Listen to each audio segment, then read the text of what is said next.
1970년 10월 22일 아르헨티나의 수도 부에노스아이레스에서 태어났다고 한다. 아버지는 버스 기사 출신의 자수성가 사업가였으나 집 안에서는 밀레이를 때리기도 했다고 한다.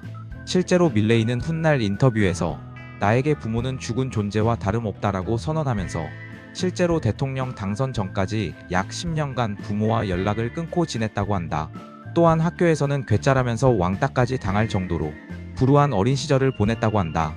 그의 별명은 엘 로코, 한국어로 가까운 표현은 한마디로 미친놈인데 헝클어진 머리 스타일과 감정을 주체하지 못하고 폭발하는 성격 때문에 붙여진 별명이라고 한다. 친구들 사이에서도 환영받지 못하는 따돌림이 일상이었는데 그럴 때마다 밀레이는 더 광기 어린 행동으로 맞서며 자신을 보호했다고 한다. 이러한 그의 아웃사이더 정체성은 훗날 기성 정치권 카르텔을 무너뜨리겠다고 외치며 비주류의 아이콘으로 떠오르는 강력한 동력이 되었다는 분석이 있다고 한다. 밀레이의 가장 강력한 비주얼 아이콘은 빗질 한번 안 한 듯 헝클어진 사자 갈기 같은 머리카락이라고 한다. 하도 기괴해서 정적들은 그가 가발을 쓴 것이라며 조롱하지만 이는 100% 본인의 진짜 머리라고 한다. 그는 자신의 헤어스타일에 대해 나는 아침에 일어나서 머리를 빗지 않는다.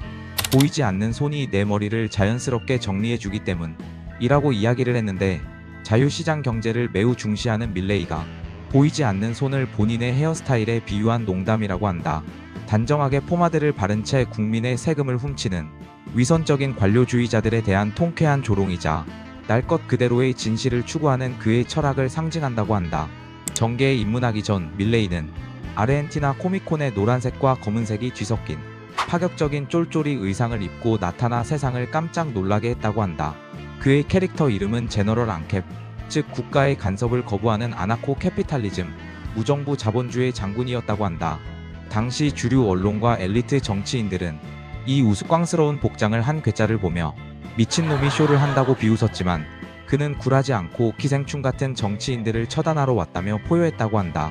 그런데 불과 몇 년 뒤 이 만화 같은 캐릭터가 진짜 대통령 수트를 입고 나타나 아르헨티나의 권력을 거머쥐는 영화 같은 현실이 벌어졌다고 한다. 그는 정치를 지루한 정책 토론의 장이 아니라 자유를 억압하는 악당, 그의 세계관에서는 사회주의자들을 물리치는 한편의 블록버스터 히어로물로 승화시켰다고 한다. 사실 밀레이는 대통령이 되기 전 20년 넘게 대학에서 거시경제학을 가르친 정통파 경제학자이자 수십 권의 책을 쓴 저술가였다고 한다. 하지만 그는 상아탑에 갇힌 고리타분한 학자가 아니라 TV 토론장에 나타나 부패한 정치인들을 향해 경제도 모르는 쓰레기들 이라며 거침없이 독설을 퍼붓는 방송가의 슈퍼스타였다고 한다. 또한 그는 민간 기업의 수석 경제학자로 일하며 실물 경제의 쓴맛을 직접 체험했기에 탁상 공론만 일삼는 관료주의자들의 무능함을 누구보다 잘 알고 있었다고 한다. 하비에르 밀레이가 집권하기 직전에 아르헨티나는 그야말로 패닉 상태에 빠져 있었다고 한다. 수십 년간 이어진 좌파 페로니즘 세력은 복지라는 달콤한 이름 아래 무분별하게 화폐를 찍어냈고 그 결과 2023년 말 인플레이션은 무려 211%라는 비현실적인 수치를 기록했다고 한다. 마트의 물건 가격이 자고 나면 오르는 바람에 시민들이 생필품을 사기 위해 전쟁을 치러야 했으며 한때 세계 10대 부국이었던 나라의 국민 45%가 빈곤층으로 전락하는 비극이 벌어졌다고 한다. 이런 상황에서도 기득권 정치인들은 자신들의 특권을 유지하며 국가 창고를 텅 비워버렸고 중앙은행의 외환 보유고는 사실상 마이너스 상태였다고 한다. 이 상황에서 밀레이가 대통령이 되었는데 취임식에서 돈이 한 푼도 없다라는 차가운 진실을 던져 복지에 익숙해진 국민을 먼저 깨웠다고 한다.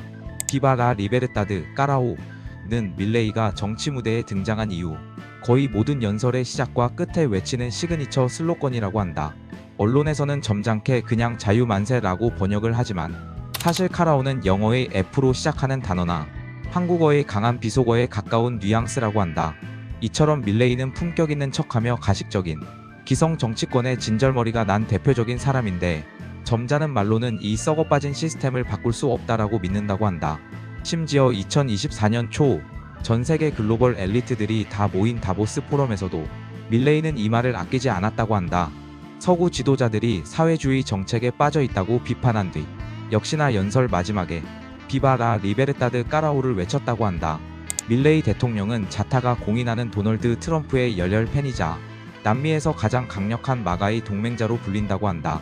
실제로 그는 남미의 트럼프라고 불리는데 브라질의 보우소나루와 함께 강력한 트럼프의 지지자라고 한다. 2024년 보수정치행동회의 시팩 무대 뒤에서 두 사람이 처음 만났을 때 밀레이는 어린아이처럼 기뻐하며 트럼프를 껴안고 당신은 위대한 대통령이었습니다 라고 외쳤다고 한다. 이에 트럼프 역시 밀레이는 아르헨티나를 진심으로 사랑하는 사람이라며 치켜세웠고 그의 슬로건을 본떠서 메이크 아르헨티나 그레이트 어게인이라는 또 다른 마가를 외치며 전 세계 언론의 헤드라인을 장식했다고 한다. 2026년 현재 두 사람은 단순히 정치적 동료를 넘어 글로벌리스트와 사회주의 세력에 맞선 전사로서 긴밀히 소통하고 있다고 한다. 아직까지는 성공적인 궤도를 달리고 있는 그에게도 당연히 엄청난 정적들이 있다고 한다. 밀레이는 자신을 방해하는 정적들을 카스트, 즉 국민의 고열을 짜내며 대대손손 권력을 누려온 부패한 특권 계급이라 부르는데 그 중에서도 전 대통령 크리스티나 키르치네르와 부에노스아이레스 주지사 악셀 키실로프는 밀레이가 반드시 척결해야 할 사회주의 포퓰리즘의 상징적 인물들이라고 한다. 2026년 현재까지도 이들은 강력한 노조 세력과 좌파 관료들을 선동해 밀레이의 개혁 입법을 사사건건 방해하고 있으며 각종 정치 공작을 동원해 그의 지지율을 깎아내리려 혈안이 되어 있다고 한다. 하지만 밀레이는 이들의 저항을 오히려 자신의 정당성을 증명하는 증거로 활용하며 도둑들이 비명을 지르는 것을 보니 우리가 제대로 가고 있다고 당당하게 맞서고 있다고 한다. 그래서 결국 밀레이 대통령 취임 후 아르헨티나는 전 세계 경제학자들이 불가능하다고 했던 기적을 써 내려가고 있다고 한다. 2023년 말 200%를 넘겼던 살인적인 인플레이션은 밀레이의 강력한 긴축과 화폐 발행 중단 덕분에 2026년 현재 연 30%대까지 급락하며 안정을 찾았다고 한다. 무엇보다 놀라운 것은 수십 년간 적자에 허덕이던 국가 재정이 집권 1년 차부터 흑자로 돌아섰고 2025년과 2026년 연속으로 재정 수지 흑자를 달성하며 아르헨티나 역사상 유례없는 기록을 세웠다는 점이라고 한다.